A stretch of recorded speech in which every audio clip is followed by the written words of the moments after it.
Bom, vamos continuar agora com o processo de amostragem, tá? Tem alguns conceitos e para que a gente entenda um pouco por que a gente faz a amostragem para chegar até a população, né? Bom, o processo de amostragem, na verdade, é uma técnica utilizada, né, para que a gente possa obter alguma informação ou conhecimento sobre uma população por intermédio de um subconjunto dos seus integrantes, né? População é um termo técnico, então, que significa a totalidade de elementos aglutinados segundo uma característica comum que define essa população, ok? Então, tem alguma caracterização que aglutina esses indivíduos, sejam eles humanos ou não, né? Então, toda a população, né, ela tem uma série de características, né, estudadas num fenômeno, etc. Então, existe um conceito de parâmetro, né, que é uma característica numérica, né, quantitativa, populacional, tá? Ou seja, qualquer característica a ser estudada, você então vai captar os valores que os indivíduos dessa população respondem, né, a essa variável que você está medindo neles. Então, com isso daí você consegue representar esse todo, né, através de uma síntese. Essas sínteses é que são chamadas os parâmetros, né, populacionais. Então, mas fica claro que tem que ser uma característica numérica, né? E todo parâmetro, né, tem um valor preciso nessa população, tá? Esse valor preciso, evidentemente, ele nasce da construção desse valor, né, desse parâmetro, dessa característica, né, das medidas dessas características, surge uma síntese numérica. Como todos os integrantes da população fornecem dados para a construção dessa característica, então ela passa a ser um valor numérico preciso, não tem nenhuma incerteza nesse valor, tá? E esse valor é o dessa população, é uma marca dessa população, né, relativamente a esse parâmetro e essa variável que você está estudando, ok? Bom, esse parâmetro, em geral, ele é desconhecido, quer dizer, ele existe. Se você conseguir todos os dados, todas as unidades estatísticas, você monta esse parâmetro, você gera esse parâmetro e esse parâmetro é preciso. Mas, em geral, a gente desconhece qual ele é, tá? E como as decisões, em princípio, sobre a população que envolvam esse parâmetro são tomadas para a população, é importante a gente conhecer esse valor populacional dele, tá? Como a gente desconhece, então a gente tem que criar métodos ou meios para que a gente possa tê-lo, ou pelo menos alguma estimativa dele, que essa estimativa vai ajudar a tomar as decisões sobre a população, tá? Todo parâmetro, então, em estatística, ele é representado por uma letra minúscula do alfabeto grego, né? Então, alguns exemplos que a gente já usou, inclusive, por aí, é a ideia de média, que a gente usa a letra minúscula Mi, né, correspondente ao M de média no latim, né, o desvio padrão, que a gente costuma usar a letra grega sigma, minúscula. As proporções, né, a proporção, a gente usa a letra π para representar esse parâmetro proporção, né, populacional, minúscula também. E também tem um outro exemplo aí do coeficiente de correlação, que é uma medida de relacionamento entre variáveis, né, que depois a gente vai dar uma vista nelas, mas a gente usa então a letra minúscula grega chamada ρ, né, correspondente ao R latino, né? Um R de relação, então essa ideia de correlacionado, né? E outras coisas semelhantes, mas sempre assim, uma letra minúscula grega está representando um parâmetro que é uma característica da população e é preciso, né? Bom, amostra, né? Agora o conceito de amostra, ele é então com um subconjunto dessa população, de uma população. Qualquer subconjunto de uma população é chamado de uma amostra dessa população, tá? As amostras podem ser grandes ou pequenas, né? Então a ideia de uma grande amostra é se ela tiver pelo menos 30 unidades estatísticas, né, na sua constituição, tá? E se tiver menos do que isso, a gente então diz que é uma pequena amostra, no caso, né? Esse número 30 é um número assim que as pessoas às vezes não entendem por que a gente fala 30, né? Sendo esse limite entre pequena e grande amostra, por conta de que com essa quantidade de 30 observações, a gente consegue tratar as amostras de uma forma que é bastante, vamos dizer assim, fácil da gente levar esse conhecimento da amostra para a população. Ou seja, essas inferências elas são baseadas numa teoria cujo valor 30 já é algo que você pode, né, utilizar essa teoria para ter informações bem adequadas, bastante precisas sobre a população. Quer dizer, são valores, né, que eles são aproximados, né, uma teoria de aproximação, mas com essa quantidade de 30 você já começa a ter boas aproximações para usar essa conceituação que a gente vai usar, ao invés de ficar usando uma conceituação específica da variável que a gente está estudando, tá? Então, esse é um número referencial entre pequena e grande amostra. A correspondente ao que é o parâmetro na população, a gente tem a mesma coisa na amostra, né? Só que na amostra a gente não chama de parâmetro, nós chamamos de estatística, né? Então é uma característica quantitativa amostral, tá? Toda estatística, qualquer estatística é uma função específica dos valores, né, amostrais, tá? Dessa maneira, todos os valores amostrais eles se engendram para construir esse valor que é a estatística referente àquela característica nessa amostra, tá? Então, por isso ele é um valor conhecido, né, já que você tem todos os integrantes da amostra e você consegue operá-los de alguma forma, a função deles, e todos eles então geram essa estatística, tá? E ela é precisa, na verdade, né? Você conhece e ela é precisa nesse sentido. Aquele valor é aquele valor dessa amostra, né? Por exemplo, se eu tiver um grupo sei lá, de 20 pacientes e eu quiser medir algum tipo de coisa deles, tá? Se eu considerar, por exemplo, a pressão, né? Vamos supor que a pressão sistólica deles, você tenha uma pressão média, né? De, sei lá, por exemplo, 12,4 milímetros de mercúrio, representando aquele conjunto, né, aquela amostra. Bom, se entrar mais um, e a amostra então muda, é outra amostra. Então aquela primeira média é daquele grupo, né? Se entrar outro, você já tem uma outra configuração, então é uma outra média desse novo grupo, característico desse novo grupo, né? Então, quer dizer, a gente quer dizer que cada amostra tem o seu, para dar uma dada estatística, ela tem o seu valor preciso, né, e conhecido. Não é nada que você tenha alguma incerteza com relação a ele, ok?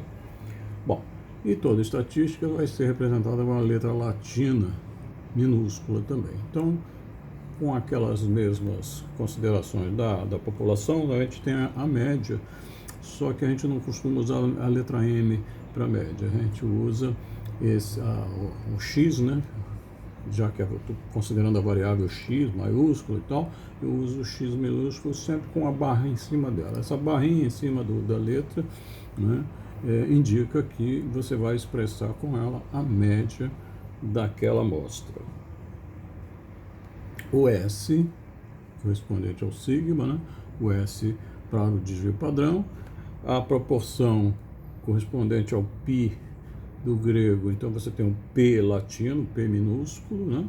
E o coeficiente de correlação, que a gente já tinha falado, é o ρ, né? no grego, correspondente a ele o R latino, o R de relação, correlação aí no caso. Tá? Bom, então com essas duas ideias de parâmetro e estimativa, né? Vamos começar então a ver como é que essas coisas se colocam de forma que a gente comece a avaliar o que tem uma coisa da amostra em relação à população e como é que essas coisas vão se relacionar, ok? Bom, então suponha que a gente tenha uma enfermaria específica para pacientes com determinado tipo de patologia e que numa dada ocorrência, lá num dado dia qualquer, tenhamos 12 pacientes, tá? Então, imaginemos que o fenômeno a ser estudado é uma resposta dos pacientes a um processo qualquer de tratamento que está sendo feito para eles, tá?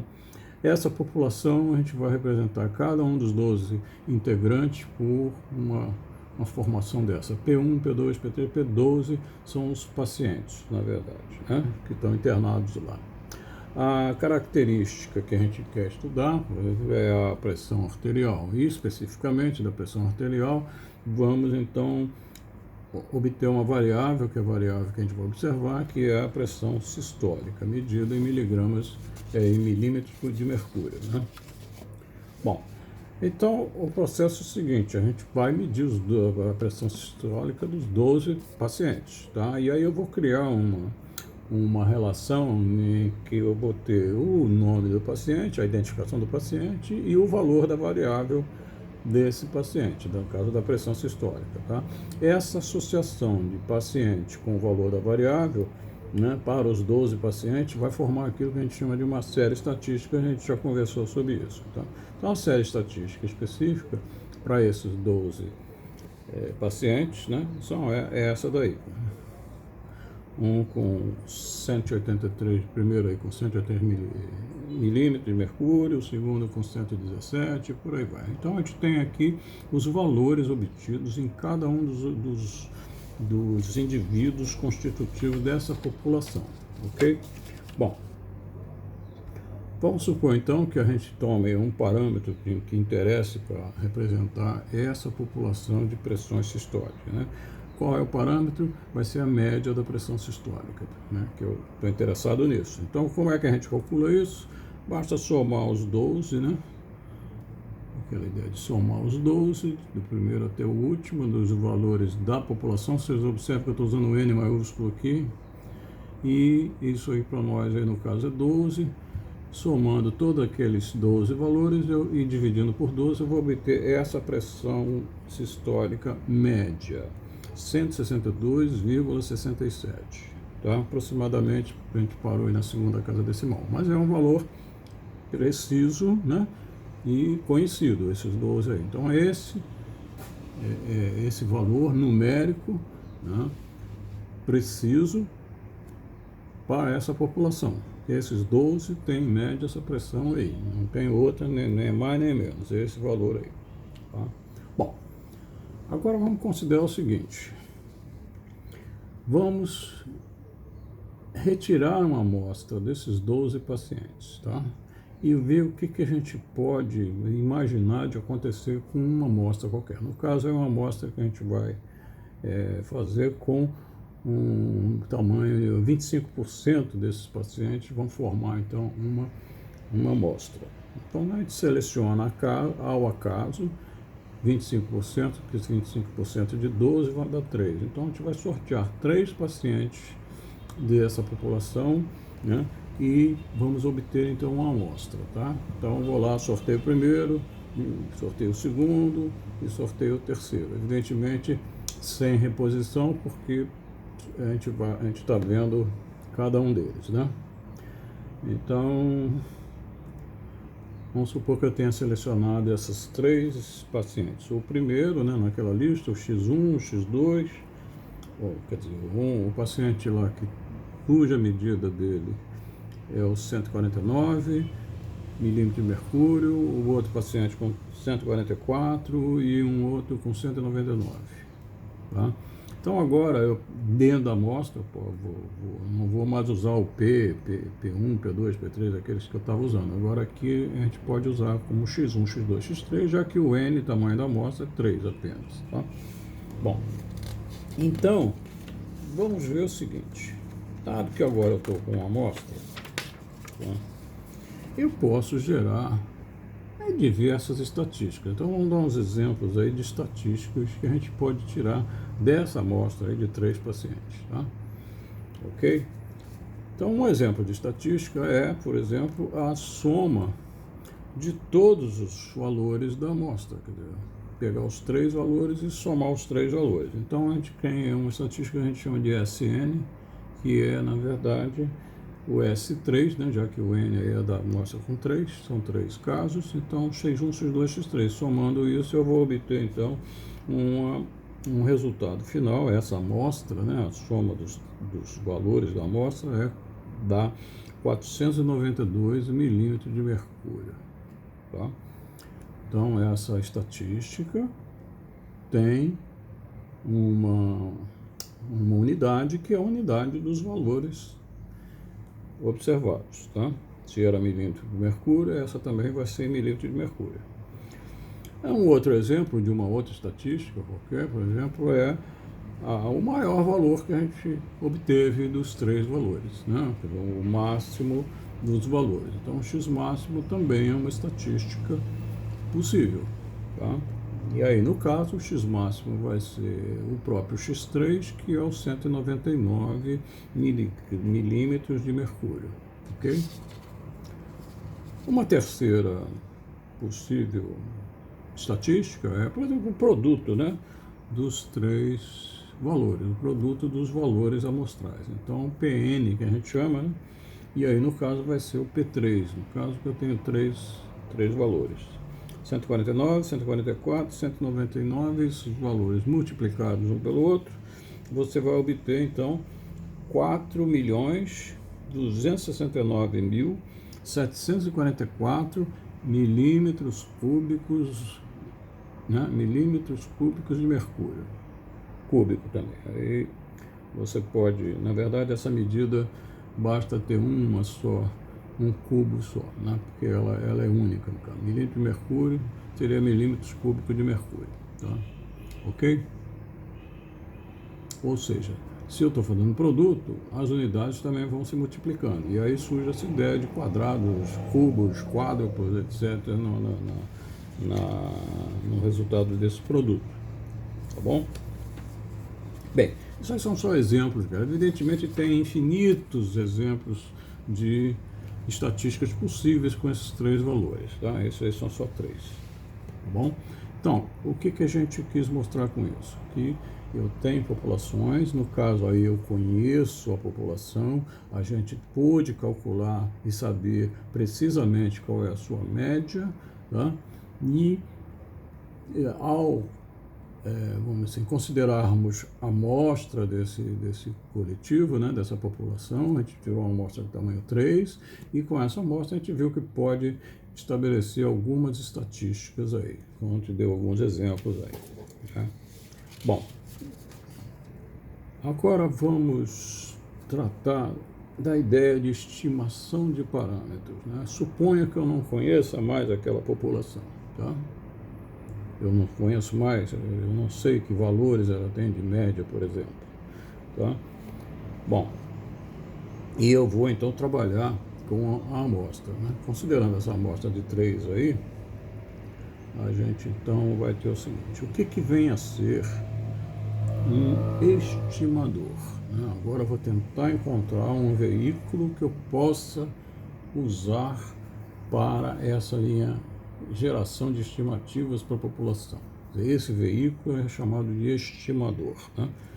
Estimador nada mais é do que uma combinação estatística dos valores amostrais, né? Ok?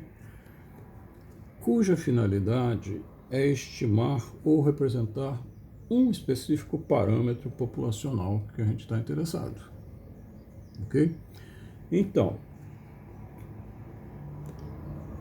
se a gente, por exemplo, está interessado na média da população, a gente vai usar uma estatística específica que possa me dar alguma informação sobre essa média da população, tá? Então, esse conceito, essa combinação que a gente vai fazer, que a gente chama de média, né? Somar os três e dividir por 3, essa entidade que é o estimador, tá? Da média populacional. Bom, então, a estimativa, né, do estimador, então, vai gerar um valor. Esse valor é estimativa do valor do parâmetro populacional, tá? Então, a estimativa, também chamada de estimativa pontual, porque a gente vai oferecer um número específico, né, é o que a gente chama do valor numérico assumido pelo estimador. Isso aqui é a estimativa, no caso da média, né? Então, no caso do exemplo que a gente tem, dessa amostra de 3 que a gente usou, o parâmetro populacional de interesse foi escolhido como sendo a média, μ, né? A média μ, o parâmetro populacional, esse quilômetro rodado por litro pode tirar aí, quer dizer, a média de milímetros de mercúrio, tá? Um possível estimador dessa média amostral, ela quer dizer, um possível estimador da média populacional é a média amostral. É isso que eu estou querendo dizer aí. E esse x barra, que é da média amostral, vai ser então a soma dos 3, né? x1, x2, x3, somados eles dão 140,499 dividido por 3, e isso vai dar aproximadamente 164 milímetros de mercúrio, tá? Bom, esse valor de 164 milímetros de mercúrio, para nós, então, é o valor do estimador. O estimador é a média, né, amostral, e o valor dessa média amostral é 164 milímetros de mercúrio. Então, essa é a estimativa da média populacional. Tá ok? Tá. Vou repetir isso aqui agora. Opa, para frente. Tá? Esse é o valor da média amostral, estimativa da populacional. Tá? Então, em resumo, a gente tem o seguinte: o parâmetro de interesse, né, em sendo a média, a gente representa por μ índice x, quer dizer, a média da variável x é igual a gente tinha calculado lá daqueles 12, se você se lembra, então tinha dado 162,67 milímetros de mercúrio. Essa é a média real, que a gente não conhece. Percebe? Bom, o estimador que a gente usou para fazer isso, para a média populacional, foi a média amostral, tá? Então, a gente usa esse sinal desse circunflexo em cima daquele parâmetro amostral, né? A gente fala assim, mi chapéu, né? Chapéu por conta do circunflexo aí. O mi chapéu é o estimador da média populacional, ok? E, no caso, esse estimador é a média da amostra. A gente vai lá, calcula a média da amostra, e então a gente tem a estimativa, né, da média populacional, que é então o x barra igual a 164 milímetros de mercúrio. Ok? Então, essas são as 3 os três conceitos que se amarram dessa forma. Então, quando vocês virem nos livros, sei lá, de estatística, uma variável, né, ou um parâmetro com um chapeuzinho em cima, assim, quer dizer, com um circunflexo em cima, saiba que ele é o veículo da estimativa, né? Ele é o estimador e o resultado dele, que no caso aqui, é a estimativa daquele parâmetro populacional. Tá bom? Bom, de uma forma genérica, né, a representação que a gente costuma ter do estimador é o seguinte: é um estimador genérico qualquer, que a gente chama do θ, né, e no caso o θ chapéu, é uma função dos valores observados na amostra, né, dos N valores observados na amostra, tá bom? Esse aqui é o genérico dele. Bom, no exemplo que a gente vem fazendo aí, outros possíveis estimadores da média populacional poderiam ser escolhidos, né? A gente usou aquele ali, mas pode-se escolher outro, né? Por exemplo, vamos dar um exemplo aí. Suponha que eu escolha como estimador da média populacional a média do valor máximo com o valor mínimo, né? Então, esse estimador, está escrito aqui, Mi chapéu índice 1, quer dizer, o primeiro estimador que eu estou usando, da variável x, ele vai ser, então, a média dos valores máximo e mínimo. Como é que eu vou representar isso dentro daquela ideia lá em cima? Quer dizer, o Mi chapéu, esse índice 1, que é o primeiro estimador da média de x, né? Θ chapéu, o θ aqui é o Mi x, né? Ele então é uma função dos valores da amostra. Quais é a função? Eu estou falando que ele é a média do máximo e do mínimo. Então, eu somo o máximo e o mínimo e obtenho, dividido por 2, vou obter então o valor desse estimador, né? Então, no caso aí, esse estimador vai me gerar essa estimativa aí de 171,5 milímetros de mercúrio, ok? Bom, um outro possível estimador, vamos dizer que a gente imaginasse que fosse o primeiro valor que for sorteado, eu vou colocar como estimador da média, tá? Então, o segundo estimador do Mi, ou seja, o Mi chapéu índice 2 da variável x, vai ser então uma função dos valores da amostra. Qual função é essa? É o primeiro valor, tá? O valor do primeiro valor, então vai me dar uma estimativa de 149 milímetros de mercúrio, tá bom? Então, com isso daí, eu só estou mostrando para vocês que a gente pode ter diversos estimadores para o mesmo parâmetro, tá? Ok? Bom, agora, já que a gente tem uma profusão deles, a gente pode ter uma profusão deles, né, diferentes, a gente então tem que tomar algumas decisões aí para ver, por exemplo, qual que é o melhor deles, né? Ok? Então agora a gente vai ver algumas propriedades que os estimadores devem ter para que eles sejam utilizados com adequação, né? Então a primeira definição é essa daí, ou seja, um estimador θ chapéu, ele é justo ou não viciado ou não viesado, são formas diferentes de falar a mesma coisa, né?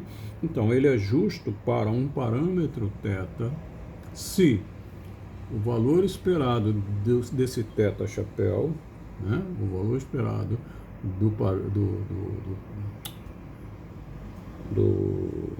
do estimador, né, se o valor esperado do estimador é igual ao próprio θ real, tá?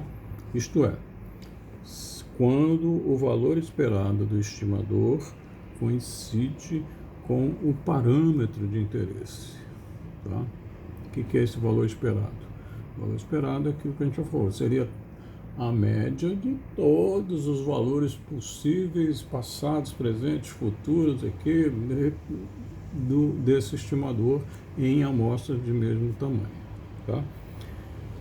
Agora, isso acontece, né, ele é justo qualquer que seja o tamanho da amostra. Se você usar para um tamanho de 2, de 3, como a gente fez, para ele ser justo, não pode ser justo só para o n igual a 2. Ele tem que ser justo para o n igual a 2, para o n igual a 3, para o n qualquer n. Entendeu?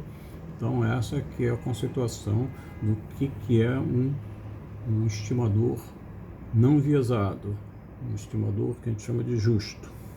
Ele, vamos dizer assim, acerta no alvo. Quando você vai fazer o valor esperado dele, ele coincide com o valor real. Bom, então essa é uma característica importante dos estimadores.